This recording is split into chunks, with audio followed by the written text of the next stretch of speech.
बिस्मिल्लाहिर्रहमानिर्रहीम। अस्सलाम वालेकुम स्टूडेंट्स, क्या है? ठीक है आप लोग? तो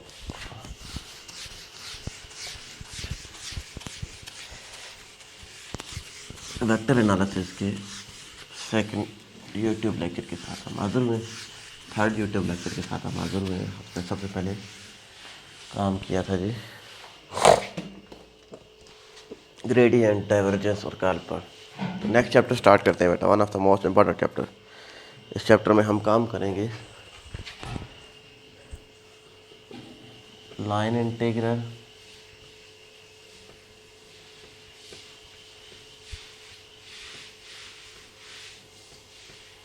सरफेस इंटीग्रल,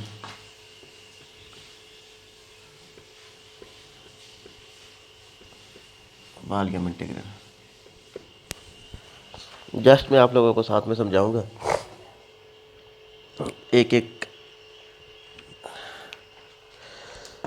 एक आध साथ में मैं एग्जांपल करूंगा कि अब सबसे पहले बेटा हमारे पास आज दो हम काम करते हैं लाइन इंटीग्रल और सरफेस इंटीग्रल। तो अब हमारे पास लाइन इंटीग्रल, तो अब हमारे पास लाइन इंटीग्रल किस फॉर्म में आता था बेटा कि कोई भी कर्व हमारे पास गिवन हो। फॉर एग्जांपल कि ये हमारे पास कर्व थी, कहते हैं कि हमारे पास इस कर्व की इंटीग्रेशन फाइंड आउट करो। तो ये तो हमारे पास कर्व थी, इसकी कर्व की इंटीग्रेशन हमारे पास फ्राम ए से बी जो डिस्टेंस होगा, इसको हम क्या कहते थे कि ये हमारे पास एस। तो इसको हम सॉल्व करने के लिए हमारे पास एक फार्मूला होता था कि ये जो हमारे पास कर्व है, इसी कर्व को लेकर चलेंगे। जो हमारे पास वेक्टर गिवन होगा ए डॉट डी आर करेंगे, देन उसको सॉल्व करेंगे। तो this is known as line integral. तो हमारे पास फार्मूला था बेटा लाइन इंटीग्रल को फाइंड आउट करने का। अब इसी से रिलेटेड एक आध क्वेश्चन कर लेते हैं। फिर जिस तरीके से मैंने आप लोगों को मल्टीपल इंटीग्रल्स का सॉल्व करने का तरीका बताया था, ये भी हमारे पास सेम एज इट इज़ उसी तरीके से हम इसको सॉल्व करेंगे। कि फॉर एग्जांपल कहता है कि if A is equal to 3xy, question आपको आएंगे बेटा if A is equal to 3xy, ये हमारे पास फैक्टर था -y²j। एवेल्यूएट लाइन इंटीग्रल, हमने एवेल्यूएट क्या करना है, लाइन इंटीग्रल जो हमारे पास कर्व थी ए डॉट डी आर हमने फाइंड आउट करना है।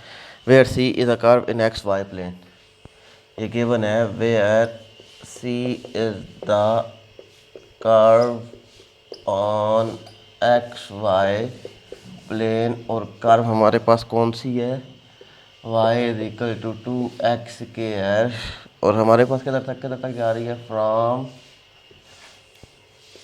0 0 टू 0 2। ये था बेटा हमारे पास जब हम इस किसी भी लाइन इंटीग्रल को सॉल्व करते थे। तो ये हमारे पास टर्म थी बेटा। अब हमने क्या करना है, सबसे पहले कि ये हमारे पास एक्स वाई प्लेन होता है, क्योंकि गिवन है कर्व किस में है, एक्स वाई प्लेन में है। अब कर्व कौन सी है, y is equal to 2x², का मतलब ये है कि f of x is equal to 2x²। तो f ऑफ 0 पर हमारे पास क्या आ जाएगा, 2 into 0 which is equal to 0। तो 0.0 आ गया था बेटा।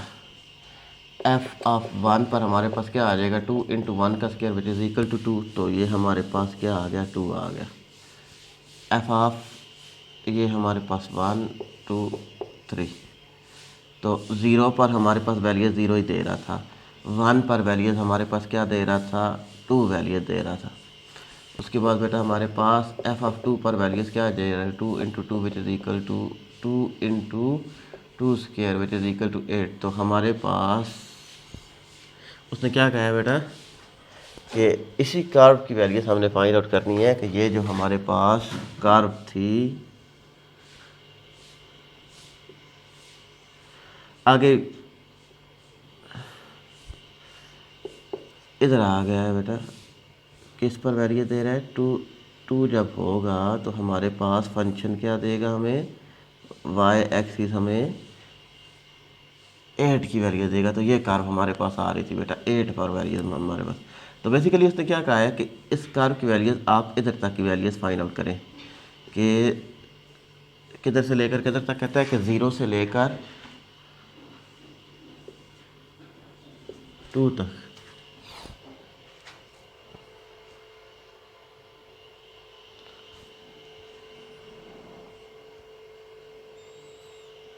सॉरी, इधर से लेकर 1 से 2 तक ना, मैंने गलत लिख दिया है कि ये हमारे पास क्या था बेटा 1 से 2, इधर तक हमने इसकी वैल्यूज फाइंड आउट करनी है।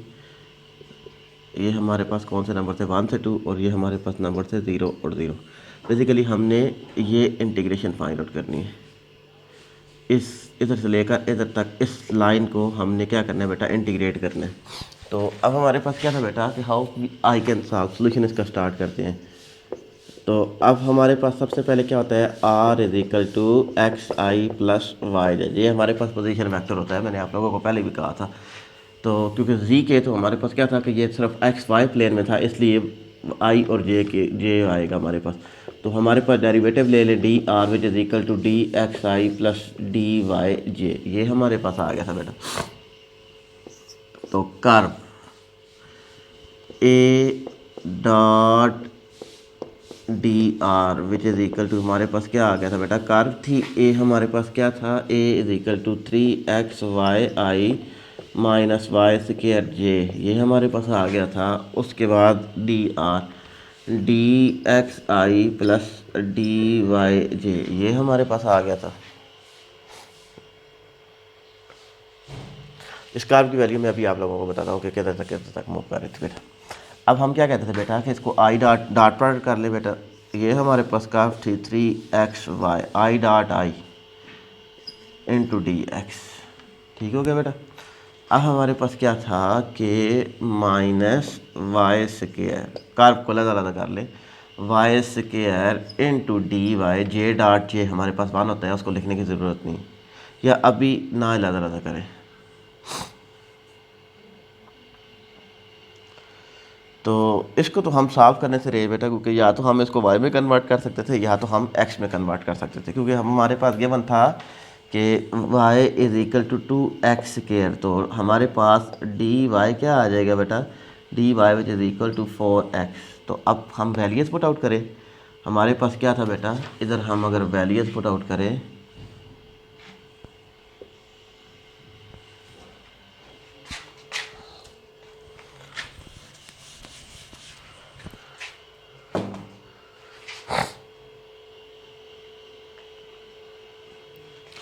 तो अब सबसे पहले बेटा हमारे पास क्या आ जाएगा y is equal to 2x square. तो ये हमारे पास इंटीग्रेशन था, इंटीग्रेशन हमारे पास किधर से लेकर किधर तक मूव कर रहा है कि जिधर हमारे पास वेरीज कर रहा है, दोनों वेरीज कर रहे हैं। तो अब हम क्या कहते हैं कि इंटीग्रेशन मूव कर रहा है 0 to 1 तक, क्योंकि हमारे पास गिवन है कि ये भी 0 से 1 तक x की वैल्यूज़ y की वैल्यूज़ या x की वैल्यूज़ हमारे पास, हम क्योंकि x में कर रहे हैं ना, तो हमारे पास x, ये हमारे पास एक्स वाई, ये हमारे पास एक्स वाई, तो x की वैल्यूज़ वेरीज कर रही थी 0 से लेकर 1 तक। तो अब 3x एज इट इज़, क्योंकि इसको हम कन्वर्ट कर रहे थे x में, तो हमारे पास y की वैल्यूज पुट आउट कर दे 2x के, तो dx as it is minus y की वैल्यू क्या थी 2x स्क्वायर, और हमारे पास dy क्या था, हमारे पास क्या आया था 4x dx।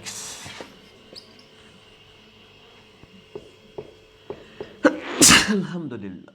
तो हमारे पास 6x square D x minus 4 to the 8x³ D x हमारे पास आ गया था बेटा। इसको हमने सॉल्व करना था, 6 बाहर आ जाए, x³ 0 to 1 माइनस 8 बाहर आ जाए, x⁴/4 0 to 1।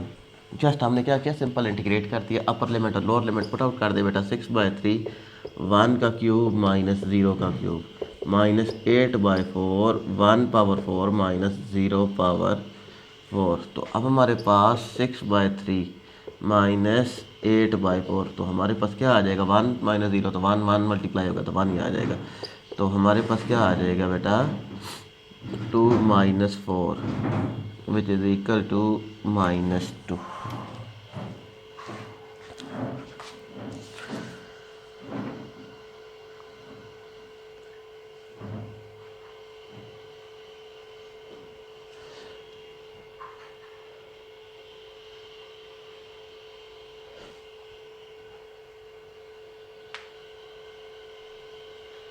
सॉरी, इधर मैंने एक जस्ट मिस्टेक किया बेटा, इधर भी हमारे पास क्या आ जाएगा, तो 3x वाई स्केयर क्या था बेटा, 2x स्केयर था। तो इधर जस्ट हमने क्या करना था, इसको सिंप्लीफाई करना था। तो ये हमारे पास क्या आ गया था बेटा, उसका फार्मूला।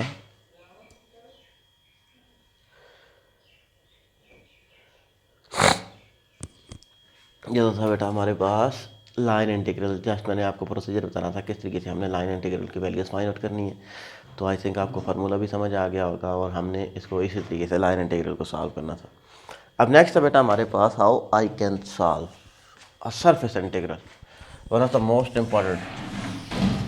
आपको इस चीज़ से रिलेटेड क्वेश्चन भी आएंगे।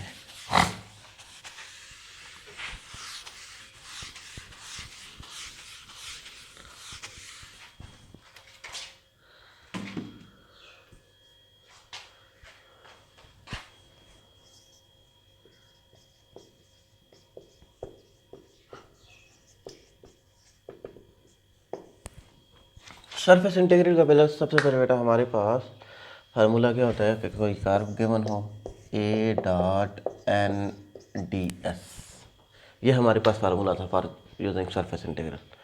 अब एन क्या है बेटा, N magnitude is a normal vector which is equal to gradient of surface, जो सरफेस गिवन है उसका ग्रेडियंट ओवर, ये तो हमारे पास magnitude of gradient of surface, ये था हमारे एन। अब डी एस की वैल्यू हमारे पास क्या होती है बेटा, कि डी एस की वैल्यू हमारे पास फाइंड आउट करने के लिए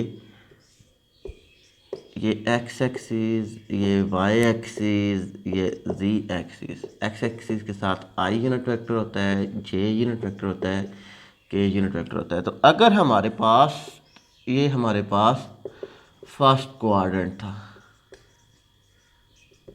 ये हमारे पास सेकंड क्वाड्रेंट, ये हमारे पास थर्ड क्वाड्रेंट, अगर कोई भी वेक्टर फर्स्ट क्वाड्रेंट में लाई कर रहा है या कहता है कि उसकी वैल्यूज फर्स्ट क्वाड्रेंट में फाइंड आउट करें, तो उसके लिए डी एस हमारे पास आ जाता है D x d Y.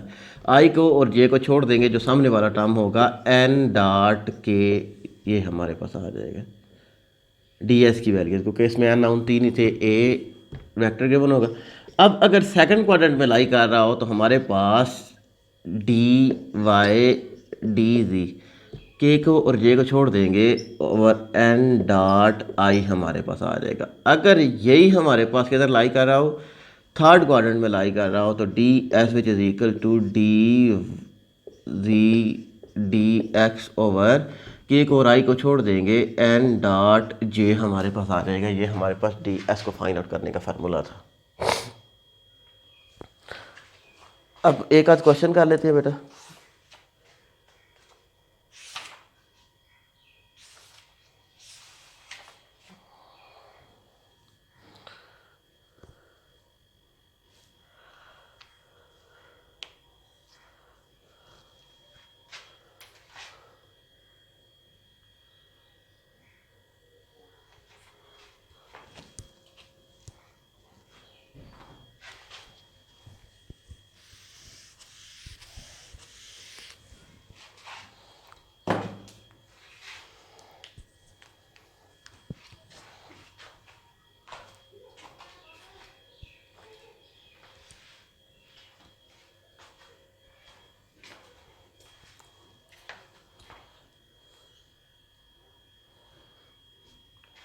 Basically ये सरफेस इंटीग्रल हमारे पास क्या होता है कि कोई भी हमारे पास अगर फॉर एग्जांपल ये एक रॉड बड़ा हुआ था, तो अब हम ये वाली सरफेस हम फाइंड आउट करना चाह रहे हैं। तो देखिए बेटा ये हमारे पास किधर लाई कर रहा है, ये एक्स और वाई एक्सिस में लाई कर रहा है ना, तो d x d y over ये हमारे पास टर्म्स आ जाएगी। इसी तरीके से हम इसकी सरफेस फाइंड आउट करते होते थे। तो अब हमारे पास क्या था बेटा, क्वेश्चन हम इसका स्टार्ट करते हैं।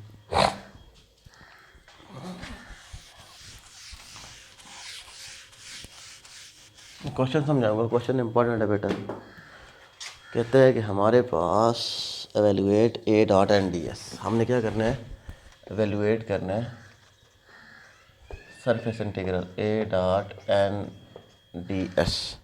Where A is equal to, अब ए की वैल्यू हमारे पास गिवन है 18 zi minus 12j plus 3y ये हमारे पास ए की वैल्यू गिवन है। And S is the part of plane and surface, S is the part of plane. किस प्लेन में? कि हमारे पास सरफेस गिवन है 2x plus 3y plus 6z is equal to 12, which is located in the first octant, which is located at the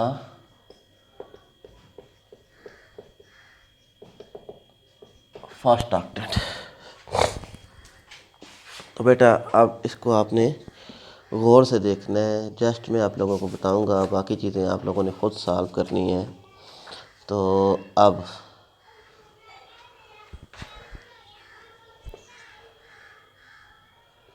double integral हमारे पास होता है, sorry इधर हमारे पास डबल इंटीग्रल होता है, इसका फार्मूला। तो सॉल्यूशन स्टार्ट करते हैं बेटा। सबसे पहले बेटा हमारे पास ये surface A dot N D s, तो हमें क्या क्या चाहिए? हमें सबसे पहले ए तो हमारे पास ये गिवन है, ए की वैल्यू। अब एन चाहिए, तो एन मैंने अभी आप लोगों को बताया था कि एन हमारे पास क्या होता है, n is equal to gradient of surface over magnitude of gradient of surface. जो हमारे पास सरफेस गिवन होती है उसका मैग्नीट्यूड ले लें। तो अब सबसे पहले बेटा हमारे पास इसका ग्रेडियंट लेते थे, तो ग्रेडियंट का मतलब क्या है, डेल ऑफ एस। तो हमारे पास डेरिवेटिव ले लें बेटा विद रिस्पेक्ट टू एक्स। जब हम इसको डेरिवेटिव लेंगे तो हमारे पास क्या आ जाएगा, ग्रेडियंट का क्या मतलब है कि जो हमारे पास partial over partial X I unit vector plus partial over partial Y J unit vector plus partial over partial G K unit vector in to हमारे पास क्या था 2x plus 3y plus 6z minus 12। इसको with respect to x differentiate करेंगे तो हमारे पास क्या आ जाएगा 2i plus 3j plus 6k। तो ये हमारे पास क्या आ गया था बेटा, ग्रेडियंट ऑफ सरफेस आ गया था। अब इसी का मैग्नीट्यूड चाहिए, तो इसका magnitude of gradient of surface हमारे पास क्या आ जाएगा बेटा, डेल ऑफ एस। तो इसका मैग्नीट्यूड हमारे पास आ जाएगा 2 स्क्वायर आई यूनिट वेक्टर का square plus 3 square plus 6 square which is equal to हमारे पास del of S is equal to 2 square 4 9 plus 6 36 plus 9 which is equal to 49। और 49 का स्क्वायर रूट क्या होता है 7। तो अब n हमारे पास क्या आ गया था बेटा, n is equal to 2i plus 3j plus 6k over 7। तो डायरेक्ट हम इसको लिख सकते थे 2/7i plus 3/7j plus 6/7k। तो ये हमारे पास n की वैल्यूज आ गई थी।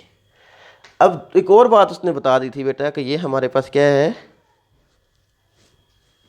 एक बात उसने बता दी थी कि हमारे पास ये किस क्वाड्रेंट में लाई कर रहा है, फर्स्ट ऑक्टेट में लाई कर रहा है। फर्स्ट ऑक्टेट में जब लाई कर रहा हो तो हमारे पास डी एस किसके इक्वल होता है, d s which is equal to D x d y over n dot k. तो एन तो हम फाइंड आउट कर चुके थे, अब ये चीज़ हमने फाइंड आउट करनी है। तो एन डॉट के हमारे पास क्या आ जाएगा बेटा कि एन हमारे पास 2/7i प्लस 3/7j प्लस 6/7 के डॉट प्रोडक्ट के। तो के डॉट के साथ जब ये भी ज़ीरो हो जाएगा, आई डॉट के ज़ीरो जे डॉट के ज़ीरो, तो हमारे पास सिर्फ के डॉट के हमारे पास क्या आ जाएगा एन डॉट के विच इज़ इक्वल टू 6/7। तो के डॉट के हमारे पास रह जाएगा, के डॉट के 1 के इक्वल होता है। तो हम एन डॉट के भी हम फाइंड आउट कर चुके थे। तो डी एस हमारे पास क्या आ गया था, डी एस हमारे पास आ गया था d x d y over 6/7।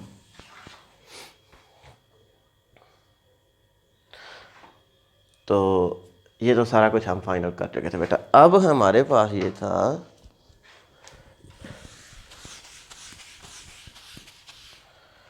तो इसको हम लिख सकते हैं बेटा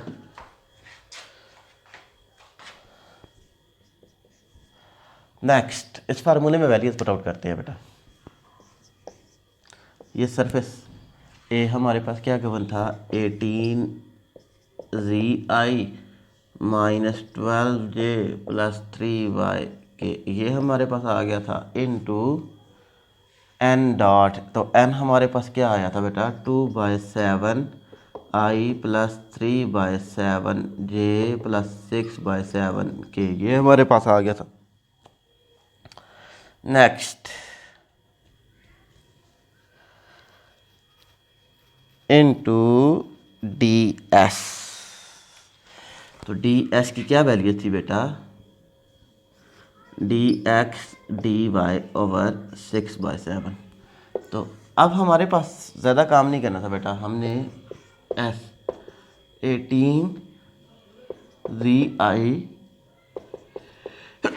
माइनस 12J हम प्लस 3Y के, ये हमारे पास आ गया था बेटा। अगर 7 अगर कॉमन ले लें बेटा, 2I plus 3J plus 6K 1/7 dx dy over 6/7। तो 7 के साथ कैंसिल आउट हो जाएगा, सिर्फ हमारे पास क्या रह गया था 6। तो 1/6 बाहर ले ले बेटा। Surface 18 into 2 36Z I dot I J dot J minus 12 plus 3 minus 12 into 3 12 24 36 36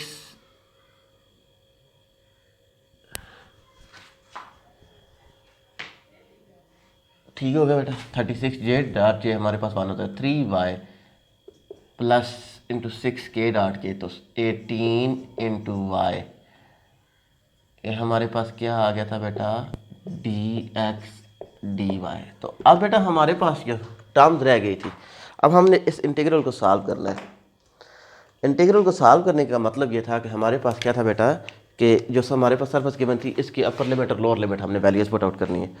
पहले सबसे पहले वैल्यूज़ बनानी है। तो अब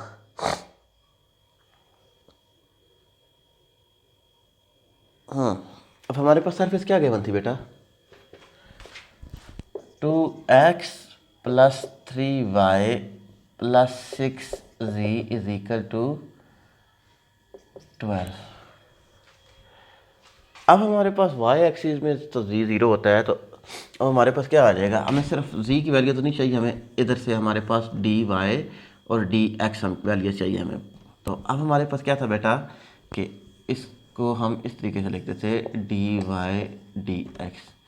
तो हमारे पास 2x plus 3y is equal to 12, 3y is equal to 12 minus 2, 3y is equal to 12 minus 2x over 3। ये हमारे पास y की वैल्यूज आ गई थी बेटा। अब y की वैल्यू हमें पता है कि y is equal to start किधर से होता है, 0 से स्टार्ट होता है। y इज इक्वल टू 0, या हम डायरेक्ट लिखते थे 0 टू 12 माइनस 2x ओवर 3, ये हमारे पास पहली लिमिट आ गई थी। अब इसी को लेकर चलते हैं बेटा, 2x plus 3y is equal to 12, क्योंकि x एक्सिस में हमारे पास y 0 होता है। तो 2x plus 0 is equal to 12, तो x is equal to 12, x is equal to 12/2। तो हमारे पास क्या आ गया था, x इज इक्वल टू 6। तो हमारे पास किधर से लेकर किधर तक स्टार्ट हो रहा था, 0 से लेकर 6 तक, ये हमारे पास क्या आ गया था बेटा, ये वैल्यूज आ गई थी। तो 1/6 0 to 6,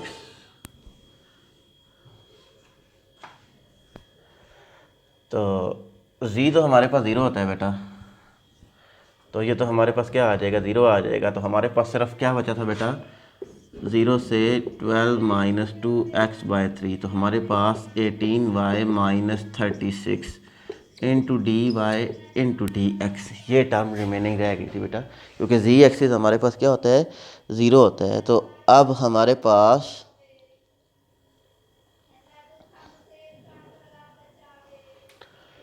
तो 6x अगर हम कॉमन ले लें, मीन हमारे पास क्या आ जाएगा बेटा, 1/6 0 to 6 0 to 12 माइनस 2x/3। तो अब 6 अगर कॉमन ले लें तो 3y -6, तो 6 कैंसिल आउट हो जाएगा, 6 हम कॉमन ले लें तो हमारे पास dy/dx। बेटा हमने और कुछ भी नहीं करना, जस्ट इसको सॉल्व करना है। इतना सिंप्लीफाई मैं करके दे चुका था आप लोगों को। अब हम क्या करेंगे, जस्ट इसको क्या करेंगे बेटा, सॉल्व करेंगे। तो विद रिस्पेक्ट टू y इसको इंटीग्रेट कर दे बेटा। ये हमारे पास 0 से लेकर 6 as it is with respect to y इसको इंटीग्रेट कर रहे हैं। 3y² 0 से 12 - 2x/3 -6y 0 से 12 - 2x/3। ये हमारे पास क्या आ गया था बेटा। तो अब हमारे पास इसको 0 से लेकर 6 एज इट इज़, ये हमारे पास dx रिमेनिंग रह गया था। तो 3/2 इंटू y² हमारे पास 12 - 2x/3 whole square -0² upper limit minus lower limit हमने पुट आउट कर दिया इसमें। -6y इंटू 12 - 2 -6 इंटू 12 - 2x/3 -0 लिखने की ज़रूरत नहीं है। तो ये हमारे पास क्या आ गया था बेटा, सिर्फ x की फॉर्म में रिमेनिंग रह गया था। तो अब इसका हम क्या करेंगे बेटा, तो हमारे पास क्या आ जाएगा, 0 से लेकर 6 3/2 एज इट इज़। तो हमारे पास a² + b² -2ab, ये हमारे पास इसका फार्मूला खोल दे। तो नीचे हमारे पास क्या आ जाएगा 9, तो 9 3/9 2 18, ये हमारे पास क्या आ गया था, बाहर आ गया था बेटा।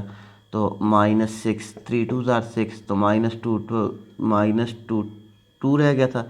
इधर 12 2 12 -24 minus plus 2 4x into dx। तो अब हमने क्या करना था बेटा, एक दफ़ा इसको देख ले फिर इसको मैं रफ करता हूँ।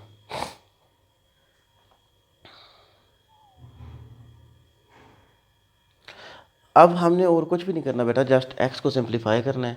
मेन जो हमारे पास जो टर्म सिंप्लीफाई होते हैं with respect to x integrate करना है। Upper limit minus lower limit values put out करनी है। तो हमारे पास क्या आ जाएगा बेटा, आंसर आ जाएगा।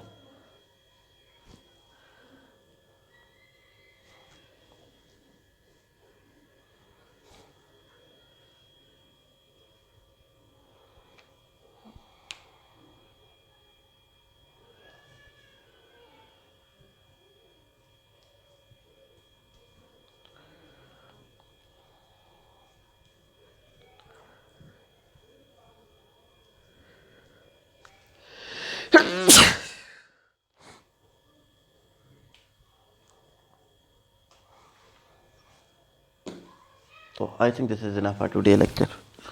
कि हमने सरफेस इंटीग्रल, वॉल्यूम इंटीग्रल के बारे में पढ़ा था, उससे रिलेटेड हमने काम भी किया है।